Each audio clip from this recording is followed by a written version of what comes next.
नमस्कार। आज हम पढ़ रहे हैं पांडे बेचन शर्मा उग्र की कहानी प्यारे। उस दिन आखिरी खेवा पार लगाने में मुझे बड़ी देर हो गई थी। मैं 8 बजे रात के बाद अपनी झोंपड़ी में लौटा। मेरी झोंपड़ी ही थी, राजप्रासाद नहीं। उसमें 2-4 लोहे के तसले, मछली पकड़ने का जाल, कछुओं के खोपड़े, डांडे और एक टूटी बिना किसी बिस्तर की चारपाई मात्र थी। उसे प्रकाशित करने के लिए एक छोटी मिट्टी की डिबरी थी, जिसमें मिट्टी का ही स्नेह अपने को जलाया करता था। झोंपड़ी में पहुंचते ही मैं दीपक जलाने के विचार से सलाई की पेटी तलाशने लगा।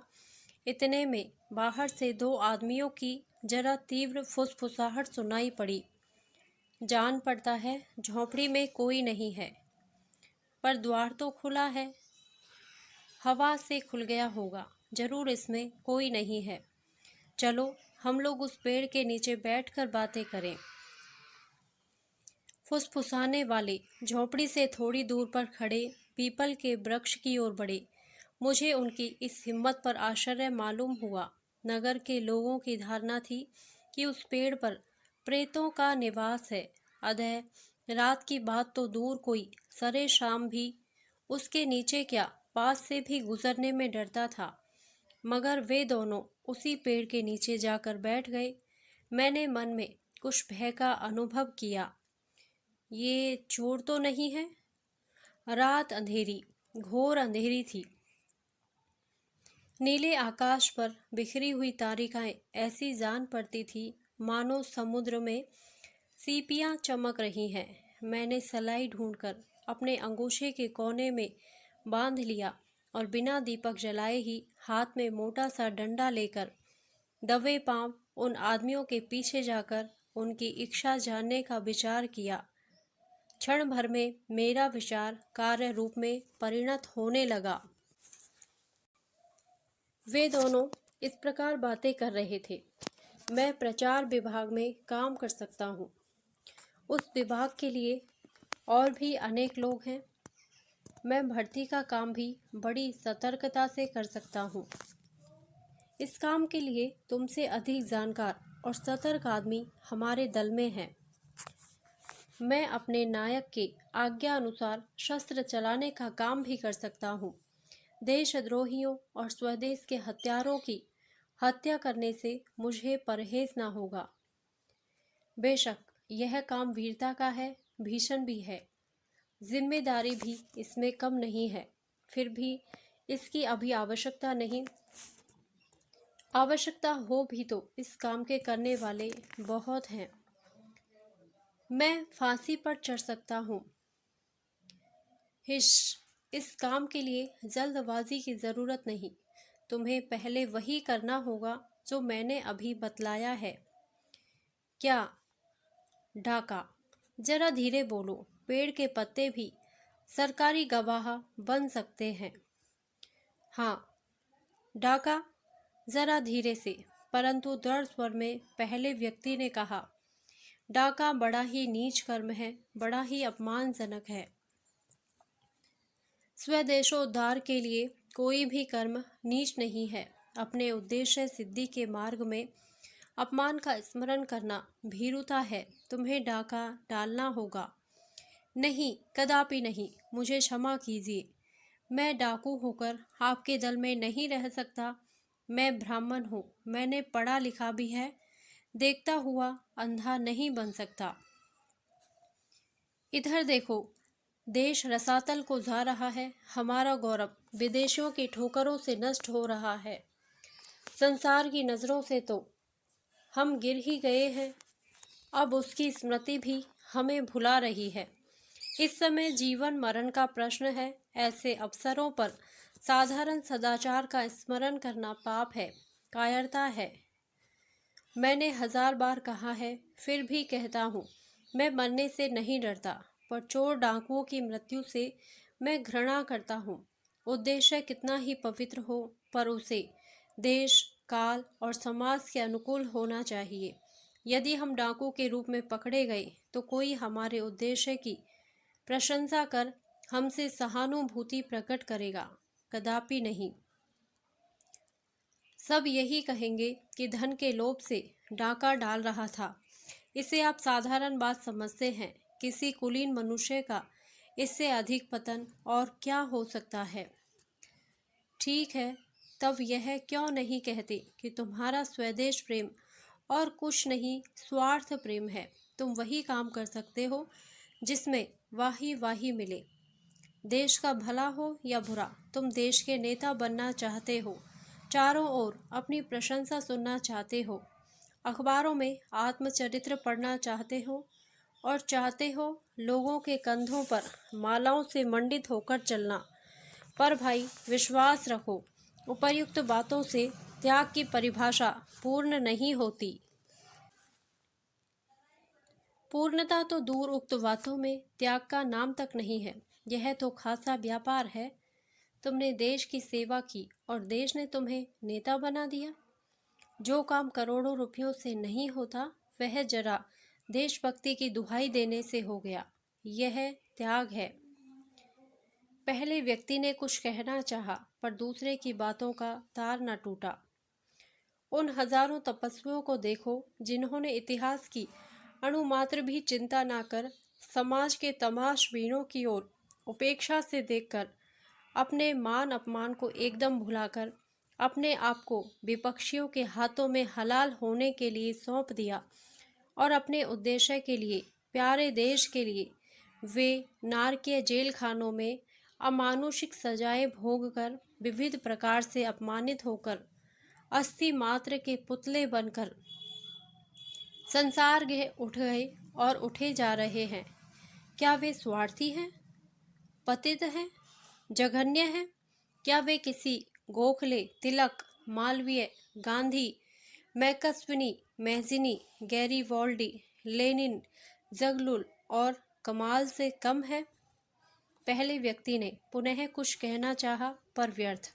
दूसरे की जबान ना रुकी। मूर्ख प्रेमी प्रेम का पुरस्कार लेकर अपने को महात्मा सिद्ध करना चाहता है। त्याग और पुरस्कार में भी कोई संबंध कभी हुआ है? पहले उस प्रेमी को देखो जिसने अपने प्रेमजन्य त्याग का पुरस्कार प्रियतम से मिलन, आलिंगन और चुम्बन के रूप में वसूल कर लिया हो, और फिर संसार की नज़रों में उस अभागे प्रेमी की ओर देख जिसकी डायरी में मर जाने पर भी मिलन लिखा ही ना हो, जिनके होठों ने विरहाग्नि से झुलस जाने पर भी प्रियतम अधर सुधा रस के दर्शन न पाए हों, और जिनके हृदय ने टुकड़े टुकड़े हो जाने पर भी अपने प्यारे के आलिंगन का आनंद ना पाया हो। उस समय तुझे मालूम होगा पवित्रता कहाँ है, मनुष्यता का निवास स्थान कहाँ है और कहाँ है सच्चा त्याग। उपर्युक्त बातें सुनकर मुझे किसी बात का ध्यान आ गया। मैंने एक ठंडी सांस ली, साथ ही पहले व्यक्ति की लंबी सांस भी मुझे स्पष्ट सुनाई पड़ी। दूसरे व्यक्ति ने आगे कहा, तुम जाओ भैया, ईश्वर तुम्हारा मंगल करे। तुम अपने को देश में बड़ा समझते हो, समाज को देश से बड़ा समझते हो। तुम देश के नाम पर वही काम कर सकते हो जिसमें असफलता होने पर भी इतिहास तुम्हें अपने हृदय में स्थान दे। तुम देश के लिए और सब छोड़ सकते हो, परंतु अपनी इज्जत नहीं कम करा सकते। तुम पूरे त्यागी नहीं हो सकते। हमें पूरे त्यागियों की आवश्यकता है। बीच ही में रोककर पहले व्यक्ति ने कहा, बस कीजिए, क्षमा कीजिए, सचमुच मैं ही गलत रास्ते पर था, मैं ही भूल करता था। क्षमा कीजिए, मैं डाका डालूंगा। आज्ञा हो, कब, कहाँ? पहले व्यक्ति की बातें सुनकर दूसरे ने, जो नायक जान पड़ता था, कहा, खूब समझ लो, हमारे रास्ते में बाधाएं हैं, विपत्तियां हैं, कांटे हैं, पर संबल कुछ भी नहीं है। चलते हो हमारे साथ? हाँ, चलूँगा। मान अपमान का ध्यान छोड़कर? हाँ। खूब सोच लो, पीछे विचलित होने से तुम्हारा कुछ अमंगल हो सकता है, भाई शत्रु बन सकते हैं। खूब समझ लिया है, अब आज्ञा हो। अच्छा आओ, पहले भगवती भागीरथी को साक्षी रखकर शपथ लो। दोनों हाथों में हाथ दिए पुण्य सलीला भगवती जाह्नवी की ओर बढ़े। क्षणभर जहाँ का तहाँ खड़ा रहे। मैं दोनों व्यक्तियों की बातों पर विचार करता रहा। अंत में कुछ सोचकर तेजी से उनकी ओर झपटा। शपथ खाने के लिए हाथ में ली हुई तलवार अभी पहले व्यक्ति के हाथ में ही थी। गीता की छोटी सी पोथी भी अभी पॉकेट में नहीं गई थी। अभी शपथ के अंतिम शब्द, मैं जन्मभूमि के लिए सब कुछ करने और सहने को तैयार हूँ, गंगा की तरंगों में गूंज ही रहे थे कि मैंने उनके पीछे खड़ा होकर एक दिया सिलाई जला दी। अंधकार का हृदय फट गया और उसमें से दो तस्वीरें निकलकर मेरी ओर आश्चर्य में क्रोध से देखने लगी। उनमें एक व्यक्ति जो शपथ ले रहा था 16-17 वर्षों का सुंदर नवयुवक था। उसका लंबा कद, गठीला शरीर, गोरा बदन और कमल नेत्र देखने लायक थे। दूसरे व्यक्ति की अवस्था 30-35 से कम न थी। उसके मुख पर तेज गंभीरता, भयंकरता और मनुष्यता का एक अपूर्व सम्मिश्रण दिखाई पड़ता था। मैं अभी उनकी ओर आंखें फाड़ फाड़ कर निहार ही रहा था कि वे मेरे ऊपर शेर की तरह झपटे। क्षण भर में एक साथ नली पिस्तौल और एक भयंकर धार वाली तलवार मेरे सिर पर नाचने लगी। दूसरे व्यक्ति ने क्रोध से पूछा, तू कौन है? एक गरीब मल्ला। झूठ, झूठ बोलेगा तो गोली मार दूंगा। सच बता, तू कौन है? कब से हमारे पीछे है और क्यों है? झूठ नहीं कहता भाई, मैं एक गरीब मल्ला ही हूँ। प्राय 1 घंटे से आपकी बातें सुन रहा था। 1 घंटे से? जरा आश्चर्य से प्रथम व्यक्ति ने पूछा। तो उस पेड़ के नीचे की हमारी सब बातें भी तुमने सुनी होंगी? हाँ, सुनी है, पर उसके लिए चिंतित होने की आवश्यकता नहीं। आप थोड़ा कष्ट उठाकर पहले मेरी कहानी सुन लें, फिर आपकी चिंता दूर हो जाएगी। मैं शत्रु नहीं, मित्र हूँ। मेरी कहानी इस प्रकार प्रारंभ हुई। आज से 8 मास पूर्व मेरे परिवार में 3 प्राणी थे। मैं, मेरे वृद्ध पिता और मेरी युवती स्त्री। उस समय तक मैं स्थानीय सरकारी स्कूल की 9वीं श्रेणी में पढ़ रहा था। मेरे पिता को मेरे पढ़ाई की चिंता थी। वे मुझे पुलिस इंस्पेक्टर के रूप में देखना चाहते थे। एक दिन स्कूल से लौटने पर मैंने देखा मेरे पिता बेहोश पड़े थे। मालूम पड़ता था उन्हें किसी ने भरपेट मारा था और मेरी स्त्री घर में नहीं थी। दरियाफ्त करने पर आसपास के मल्लाहों ने बताया कि कुछ सिपाही उसे थाने में पकड़ ले गए हैं। लोगों ने इशारतन मुझे यह भी बताया कि सिपाहियों की इच्छा बुरी जान पड़ती थी। सिपाहियों की बुरी इच्छा मेरी स्त्री के प्रति? मैं इस बात को सुन भी ना सका। बेतहाशा दौड़ता हुआ थाने पर गया। उस समय संध्या होने में थोड़ी देर थी। थाने के फाटक पर एक सिपाही खड़ा था। मैंने पूछा, यहाँ मेरी स्त्री आई है भाई? स्त्री तेरी? तू कौन है? मेरा नाम दुखी मल्ला है। मेरी स्त्री को कुछ सिपाही थाने पर लाए हैं। इस समय हवालात के भीतर से करुण चीत्कार सुनाई पड़ा। छोड़ दो, मुझे छोड़ दो। मैंने कहा, सुनो, वह बोल रही है। उसने क्या अपराध किया है जो तुम उसे यहाँ पकड़ लाए हो? मुझे भीतर जाने दो। सिपाही ने कहा, अरे भाग, मारे डंडों के ठीक कर दूंगा। उसने कोई कसूर किया होगा तभी तो यहाँ लाई गई है। जा, उसे हम लोग तेरे घर पर पहुँचा देंगे। अभी थानेदार साहब उसका बयान ले रहे हैं। भीतर से पुनः आवाज़ आई, मैं मर जाऊंगी, मर जाऊंगी। एक स्त्री की इज्जत, 3 राक्षस, 3 हत्यारे, 3 डाकू। मैं अधिक ना सुन सका। सिपाही को एक धक्का देकर भीतर घुस गया, पर उससे क्या हो सकता था। हवालात के भीतर बंद कर थानेदार के साथ 2 जमींदार मेरी प्राण प्यारी का कर रहे थे। मैं पहाड़ की तरह हवालात के द्वार पर टूट पड़ा, पर उसने वज्र का रूप धारण कर लिया था। उसकी छाती मेरी करुणा से ना फटी, वह नहीं खुला। मैं बेहोश होकर गिर पड़ा। होश आने पर मैंने अपने को उसी हवालात में बंद पाया। प्यारी का कहीं पता नहीं था। हाँ, उस स्थान पर कई जगह रक्त के छींटे थे। इसके बाद पुलिस पर आक्रमण करने के अपराध में मेरे ऊपर मुकदमा चला। मैंने 1000 सफाई दी, 1000 दफ़ा अपनी स्त्री के अपमान की कथा सुनाई, पर वह न्याय के कानों तक ना पहुंच सकी। मुझे 6 महीने की सख्त सज़ा हुई। जिस समय मैं अपना जेल जीवन भोगने के लिए कारागार भेजा जा रहा था, उस समय मेरे पिता कचहरी के फाटक पर खड़े होकर अपने असमर्थ आंसुओं को बहा रहे थे। मैंने उनसे पूछा, बाबूजी, वह कहाँ है? मरण सेज पर। बेटा, वह जीती ना रहेगी। इससे अधिक बात न हो सकी। मैं जेल खाने की ओर जबरदस्ती बढ़ाया गया। सजा समाप्त कर लौटने पर मुझे मालूम हुआ कि मेरे जेल जाने के 15 दिनों बाद मेरी स्त्री मर गई थी और उसकी मृत्यु के 1 सप्ताह बाद मेरे असमर्थ वृद्ध बाप का भी देहांत हो गया था।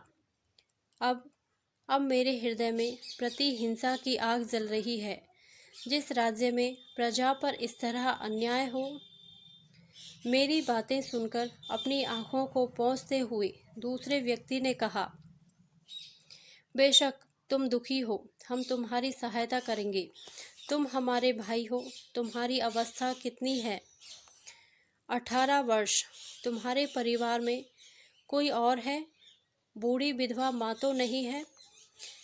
नहीं भाई, मुझ अभागे का साथी कोई भी नहीं है। ठीक, हम तुम्हें अपने दल में मिला लेंगे। इस समय तुम अपनी झोंपड़ी में विश्राम करो, शेष बातें कल। दूसरे दिन मैं अपनी छोटी डोंगी पर जाल रख मछलियां फंसाने ही जा रहा था कि वह आए। उन्होंने धीरे से पूछा, पहचाना? हाँ, आप ही ने कल शपथ ली थी। वह नायक जी कहाँ है? बताता हूँ, नाव पर बातें होंगी। वह बैठ गए। मैं डांडे चलाना आरंभ किया। उफ, उनके मुख पर विचित्र आकर्षण का अद्वितीय तेज था। मैं नाव को एकांत की ओर खींच रहा था और वे मेरे मन पोत को अपनी ओर खींच रहे थे। पुरुष में इतना आकर्षण मैंने कभी नहीं देखा था। चारों ओर शून्य देखकर उन्होंने कहा, तुम्हें नौकरी करनी होगी। किसकी? पहले बताओ, करोगे नौकरी? आप लोगों को जो जो आज्ञाएं होंगी सबका पालन करूँगा। बताइए मुझे किसकी नौकरी करनी होगी? मेरी। आपकी? ओहो, मेरे ऐसे भाग्य कहाँ। आप ब्राह्मण, मैं सब प्रकार अति नीच निषाद। मेरे ऐसे भाग्य कहाँ। देखो, हम राष्ट्र के सेवक हैं। राष्ट्र हमारा धर्म है, राष्ट्र हमारी जाति है और राष्ट्र ही हमारा स्वर्ग अपवर्ग सब कुछ है। राष्ट्र का प्रत्येक बच्चा हमारा भाई है। तो मुझे आप ना कहा करो भाई। प्रेम से गदगद होकर मैंने पूछा, तब क्या कहा करो? मेरा नाम प्यारे चंद्र है, तुम इसी नाम से मुझे पुकारा करो। मैंने कहा, प्यारे? हाँ। प्यारे के पिता नगर के प्रसिद्ध वकीलों में से थे। उनके विचार भी बहुत स्वतंत्र थे। उन्होंने मुझे प्यारे की सिफारिश पर घर के साधारण कामों के लिए 15 रुपये मासिक पर नौकर रख लिया। प्यारे की नौकरी को नौकरी कहने से नरक निवासिनी नौकरी की प्रतिष्ठा बढ़ जाएगी और घट जाएगी स्वर्ग की मर्यादा। प्यारे मुझे अपने भाई की तरह मानते थे। मेरे दुखों के कारण उनकी आंखें हमेशा अश्रुपूर्ण रहा करती थी। वह प्राय यही कहा करते, दुखी, तुम्हारे ऐसे न जाने कितने पीड़ित इस अभागे देश में होंगे। उन्हीं की रक्षा करना हमारा उद्देश्य है। वह 24 घंटों में 4 बार, 10 बार, 20 और 50 बार मुझसे मिलते, मुझे सांत्वना देते, मेरे हृदय को अपनी सहानुभूति से आनंदमय करते और मेरे दुखों को भुलाने की चेष्टा करते। उनकी एकांत कोठरी में मैं नौकरों की तरह सिर झुकाकर फर्श के कोने में नहीं बैठ सकता था। वह मुझे जबरदस्ती अपनी बगल में पलंग पर बैठाते। मेरी कोठरी में मेरे फटे पुराने बिस्तरे पर बैठकर मुस्कुराने में उन्हें लेश मात्र भी संकोच न होता। कहें तो उनका व्यवहार सगे भाई से भी बढ़कर था। जब तक वे मुझसे दूर रहते तब तक चाहे कितनी भी चिंताएं आती, पर उनके आते ही मेरे मुख पर प्रसन्नता नाचने लगती। उन्हें देखते ही मैं अपने पिता, माता और प्रियतमा को भूल जाता। वह मेरे सब कुछ से जान पड़ते। जब वह जलियांवाला की क्रूर कथा कहते कहते रोने लगते, तब मुझे ऐसा जान पड़ता मानो तरुण भारत अपनी दास्तां के नाम पर रो रहा है। जब वह संसार के राष्ट्रों से भारत की तुलना करते करते उसके पतन पर पश्चाताप करने लगते, तब मुझे ऐसा जान पड़ता मानो स्वतंत्र भारत के इतिहास की भूमिका वह स्वयं लिख रहे हैं। वह अक्सर कहा करते, दुखी वह दिन कब आएगा जब देश का प्रत्येक युवक गुलामी के सर्वनाश के लिए बद्ध परिकर होकर आगे बढ़ेगा। उस दिन निशा सुंदरी ने काली चादर ओढ़कर प्रकृति प्रांगण में प्रवेश किया था। आकाश ने भी बादलों के काले कंबल से अपने बदन को ढक रखा था। भगवती भागीरथी भी काले परिधान से छिपी थी और माता वसुंधरा भी। जान पड़ता था कि प्रकृति ने कोई भीषण कार्य करने का विचार किया था। प्यारे ने उस दिन तीसरे पहर मुझसे कहा था, तुम अपनी दोनों नौकाओं को लेकर 7 बजे शाम को अपनी झोपड़ी से थोड़ी दूर पर तैयार रहना। नायक की आज्ञा है। उक्त आज्ञा के पालन के लिए दोनों नौकाएं प्रस्तुत कर उस अंधेरी रात में मैं, प्यारे और नायक की बाट देख रहा था। ठीक 7 बजे नायक के साथ प्यारे आए और उनके कुछ ही पीछे एक एक कर 12 व्यक्ति और आए। सबके आ जाने पर नायक ने छोटी नाव पर 5 और बड़ी पर 10 मनुष्यों को चढ़ने का आदेश दे शीतलागंज की ओर चलने को कहा। क्षण भर बाद हमारी नौकाएं गंगा के बीच से शीतलागंज की ओर रवाना हुई। बादल अधिक घने हो गए, रात अधिक काली हो गई, हवा अधिक वेग से चलने लगी। नायक ने कहा, सावधान। साथ ही 14 कंठों ने सावधान शब्द को दृढ़ता से कहा। डांडों को चलाना रोक दिया। हम सब नायक के मुख की ओर उस अंधेरे में देखने लगे। उन्होंने कहा, आप सब जानते हैं आज क्या करना होगा? सब, नहीं नायक, हम मातृभूमि के उद्धार के लिए आज डाका डालेंगे। नायक की बात सुनकर सब मौन रहे। संभवतः गंगा की तरंगे और वायु भी क्षण भर के लिए स्तब्ध हो गई। नायक ने आगे कहा, जिस पर हमें डाका डालना है वह धनी है। धनी होना कोई बड़ा अपराध नहीं है। वह पाजी भी प्रथम श्रेणी का है। अपनी रियाया पर बड़ा अत्याचार करता है, असामियों का खून चूस लेता है, पुलिस को रिश्वत देकर अपना रौब कायम किए हुए है। वह भारत की स्वतंत्रता का विरोधी और दास्ता का समर्थक भी है। सब बातों का हमने भली प्रकार पता लगा लिया है। ऐसे लोगों पर डाका डालने में कोई भी पाप नहीं हो सकता। तिस पर स्वदेश के लिए, राष्ट्र के लिए, किसी देश के किसी व्यक्ति की संपत्ति राष्ट्र की संपत्ति है। सब, ठीक है, हम ऐसे व्यक्ति पर डाका डालना पुण्य समझते हैं। हम तैयार हैं। नायक, किसी को प्राणों का भय हो तो वह अभी से अच्छा है उतर जाए। किसी को पाप का विचार हो तो वह भी हमारा साथ छोड़ सकता है। सब नहीं, हम सब दृढ़ता पूर्वक तैयार हैं। अपनी अपनी नकाब पहन लो। आज्ञा का पालन हुआ। अपने शस्त्रों को हाथ में ले लो। सबके हाथों में शस्त्र सुशोभित हो गए। हम में से 12 के पास 7 फायर वाली पिस्तौलें थी और 3 के पास तलवार, छुरे और बर्छी।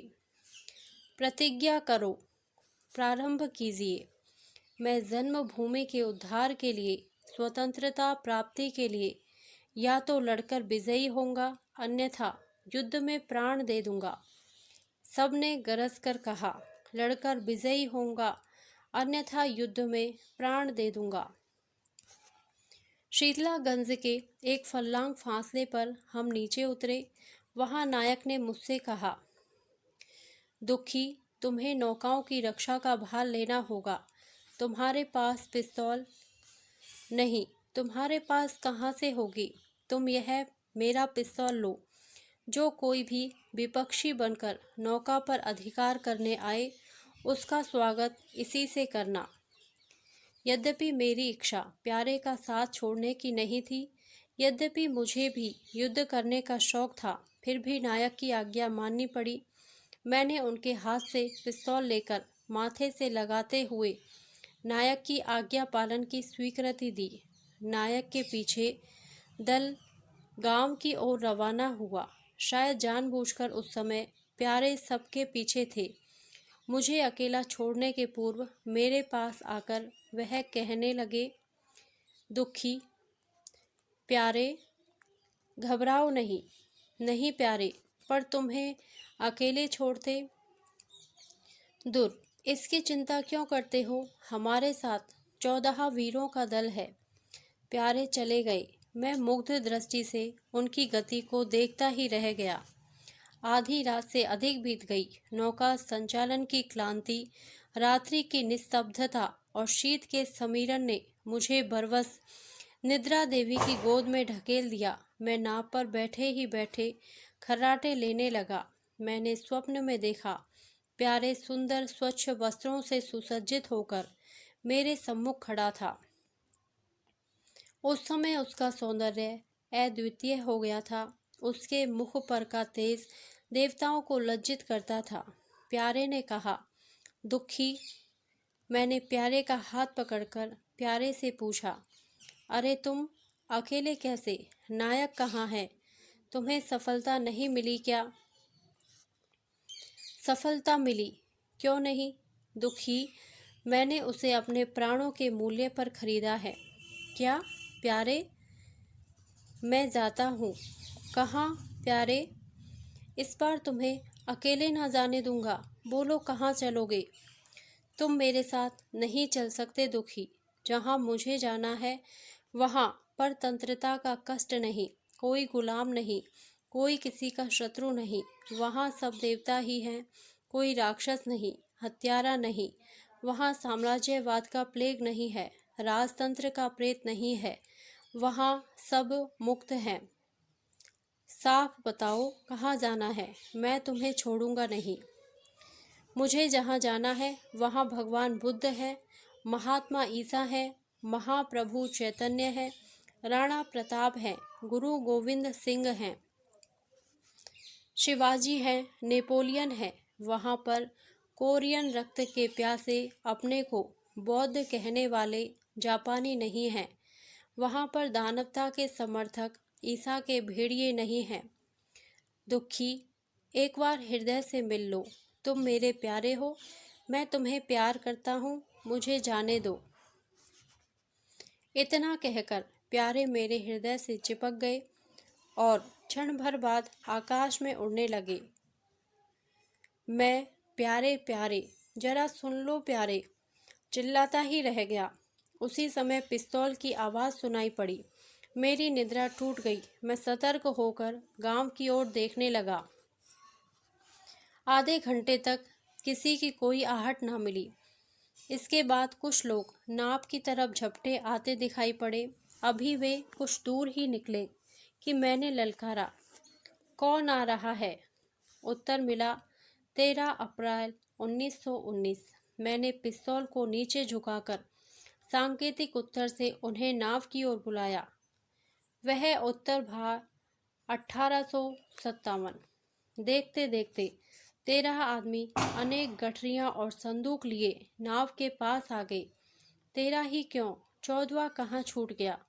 क्या गिरफ्तार हो गया या काम आ गया? मैंने नायक से पूछा। नायक ने कहा, नौका जल्दी खेओ, गांव के लोग जाग गए हैं, संभवतः पीछा करेंगे। मैंने व्यग्र होकर पूछा, प्यारे कहाँ है?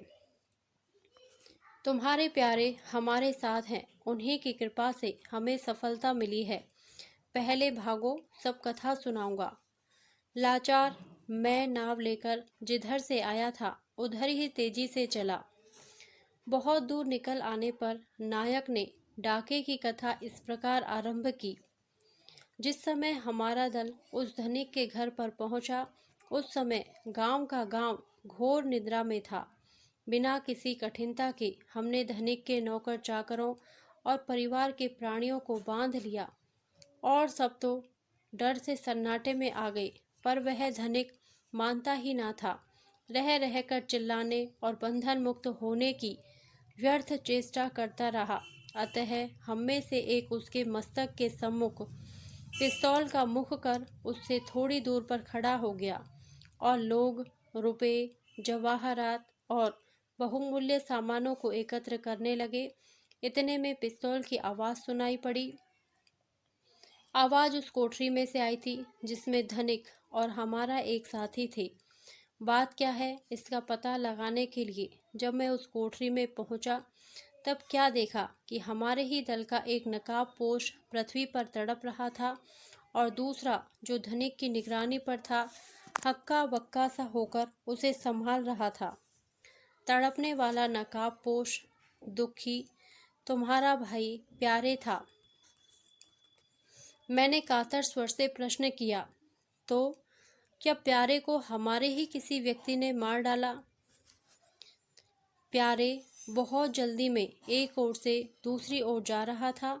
उसी समय गलती से वह उस आदमी की पिस्तौल से टकरा गया जो धनिक की निगरानी कर रहा था। एकाएक घोड़े के दब जाने से गोली छूट गई। प्यारे की कमर की हड्डी में भयंकर घाव हो गया।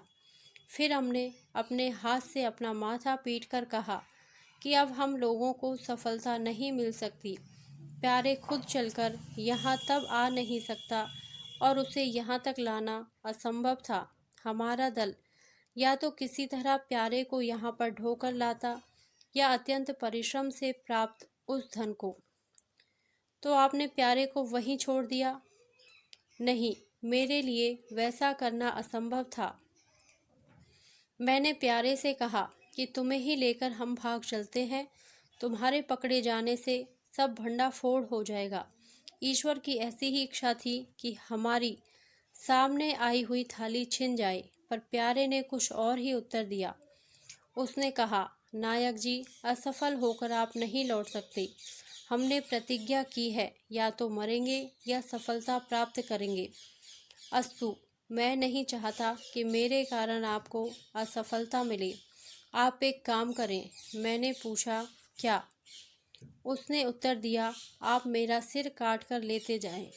खाली शरीर को कोई क्या पहचानेगा? स्वदेश के लिए अपना सिर देकर मैं अपने को धन्य समझूंगा। आप यही करें। मैंने कहा, असंभव, ऐसा कदापि नहीं हो सकता। तुम वीर हो, तुम्हें इतने सस्ते पर कदापि ना बेचूंगा। इतना कह मैंने माल छोड़कर फौरन सबको अपने पास आने का संकेत बिगुल से किया। प्यारे, मुझे मार डालिए, मेरे कारण असफल मत बनिए, मेरा सिर काट लीजिए आदि कहता ही रह गया। मैंने उसकी बातों पर ध्यान नहीं दिया। सबके एकत्र हो जाने पर मैं प्यारे को ले चलने की व्यवस्था कर ही रहा था कि उसने जोर से पुकार कर कहा, यह असंभव है नायक जी, मेरे कारण पराजय नहीं हो सकती। देखिए, मैंने प्यारे की ओर मुड़कर देखा। वह तड़प रहा था। उसने अपने हाथ से अपना सिर धड़ से अलग कर अपना काम पूरा किया। उसकी यह वीरता देखकर मैं उसकी छाती से चिपटकर उसकी पीठ ठोकने लगा, पर वह तो शव मात्र था। दुखी, हमने अनेक वीरों को देखा है, पर प्यारे की तरह बहादुर को देखने का सौभाग्य मुझे आज ही प्राप्त हुआ। उसी की वीरता से आज हम प्राय 60 सहस्त्र रुपये का माल स्वदेशोद्धार के लिए लूट लाए हैं। नायक ने गठरी से प्यारे का कटा सिर निकालकर मेरे हाथों पर रख दिया और मैंने विक्षिप्तों की तरह उस शून्य निशा में गंगा की गोद में हजारों बार प्यारे प्यारे पुकार कर उस कटे सिर को हृदय से, मस्तक से, आँखों से लगाया, चूमा, चाटा, ठठाकर हंसा, कातरता से रोया, करुण कंठ से कुछ गाया, नाचा, कूदा। मैं अपने आप को भूलकर प्यारे के लिए पागल हो गया। जब नायक को पूर्ण निश्चय हो गया कि मैं पागल हो गया, तब उन्होंने एक बात बताकर मुझे अपने दल से अलग कर दिया। उन्होंने कहा, दुखी, मरते समय प्यारे ने कहा था कि दुखी से कह देना कि वह अपने दल का पता भूलकर भी किसी को ना दे, नहीं तो मैं उसे विश्वासघातक और देशद्रोही समझकर प्यार करना छोड़ दूंगा। मैंने कहा, नायक जी, प्यारे ने कहा है, सच कहते हैं। हाँ हाँ, उन्होंने कहा होगा, एक बार मुझसे और भी कहा था। अच्छा, मैं किसी से ना कहूँगा नायक जी, पर सुनिए, इस बार यदि कहीं डाका डालने चलना हो तो मुझे भी साथ ले चलिएगा। मैं भी प्यारे की तरह अपना सिर आपके चरणों में स्वदेश के लिए समर्पित करना चाहता हूँ। नायक ने कहा, अच्छा। उपर्युक्त घटनाओं के बाद मेरा नित्य नेम क्या था, सो भी सुनिए। मैं रोज सायंकाल उसी नौका को खेकर जिस पर उस दिन प्यारे को ले गया था, शीतलागंज के उसी घाट पर जाता और प्यारे की पथ प्रतीक्षा करता। जब वे बहुत देर लगाकर भी न आते, तब रो रो कर पुकारता, प्यारे। उस समय दसों दिशाएं मुंह चिढ़ाकर कहती, प्यारे। ऊपर से आकाश कहता, प्यारे।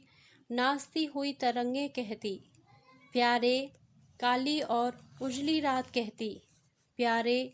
मानो सब प्यारे को प्यार करते थे, सब उसके लिए दुखी थे। अंत में पुलिस ने संदेह में मुझे गिरफ्तार कर लिया।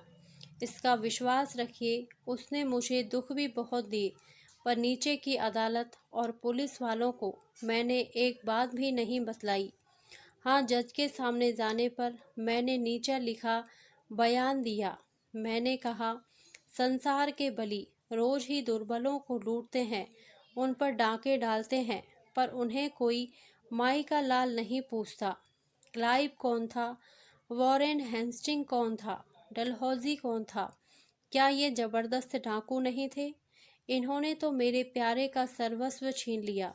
उसी के उद्धार के लिए ही तो मेरे प्यारे डाकू बने और अपने प्राणों को खो बैठे। मैं कहता हूँ, मेरे प्यारे के हत्यारों, इन क्लाइव, हेस्टिंग और डलहौजी के समर्थकों पर कोई विचारक अपनी आज्ञा क्यों नहीं चलाता? इन्हें प्राणदंड क्यों नहीं देता? क्योंकि वे बली हैं, राक्षसों की तरह बली हैं। तब यह न्याय का ढकोसला कैसा? सीधे से लोगों को पीस डालो, हमारे देश में आग लगा दो, हमारे भाइयों को एकदम मार डालो, फिर यह न्याय का ढकोसला कैसा? प्रमाण थे या नहीं, यह तो मैं नहीं कह सकता, पर मुझे आजन्म द्वीपांतरवास की सजा मिली। किसी की इच्छा हो तो आकर देख जाए। मैं आज तक कुप्रसिद्ध काले पानी के कारागार में बैलों का काम करता हूँ, गरी का तेल निकालता हूँ। आज तक प्यारे की स्मृति मेरे जीवन को धन्य बनाया करती है, और आज तक मैं रोज रात दिन प्यारे प्यारे चिल्लाया करता हूँ। मेरे लिए प्राणदंड नहीं था, मेरे लिए मृत्यु नहीं थी। धन्यवाद। यदि आपको यह कहानी अच्छी लगी हो तो प्लीज़ मेरे वीडियो को लाइक करें, शेयर करें और मेरे चैनल को सब्सक्राइब करें। Thank you.